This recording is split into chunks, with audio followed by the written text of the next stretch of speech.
ஓம் ஸ்ரீ குருபியோ நமஹ. பிரபு என்று எவரையாவது சொல்ல வேண்டும் என்றால் இவரைத்தான் சொல்ல வேண்டும். கஞ்சமகா பிரபு. காசுக்கு பஞ்சமில்லை, செலவழிக்க அனுபவிக்க மனம்தான் இல்லை. பெரியவாள் தரிசனத்துக்கு வந்திருந்தார். வலது கையால் வாயை மறைத்து கொண்டு உருக்கமாக சொல்ல ஆரம்பித்தார். எனக்கு ரத்த அழுத்தம், டயாபெட்டிஸ் ரெண்டும் ரொம்ப நாளாக இருக்குது. இப்போ கேன்சர் வேற வந்திருக்கு. ரொம்ப கஷ்டமாக இருக்குது. பெரியவா பரிகாரம் சொல்லணும். நான் சொன்னால் சொன்னபடி செய்வாயா? செய்கிறேன். ரொம்ப கஷ்டமாக இருக்குமே. இருக்கட்டும், வியாதி நீங்கினால் போதும். பெரியவா என்ன உத்தரவு போட்டாலும் அதன்படி நடக்கிறேன்.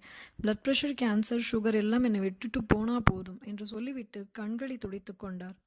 பொதுவாகவே அவ்வியாஜ கருணை பெரியவாளுக்கு. இவரோ கண்ணீர் விட்டு சரணாகதி பண்ணுகிறார். கைவிட முடியுமா? பெரியவாள் சொன்னார்கள்.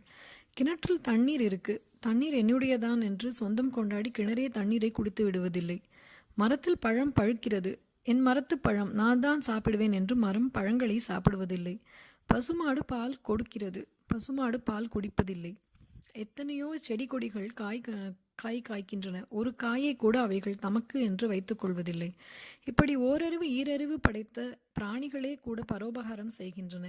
மனிதனுக்கு 6 அறிவு என்கிறார்கள். அவன் மற்றவர்களுக்கு எவ்வளவு உபகாரம் செய்யணும்? உன்னிடம் பணம் இருக்கு.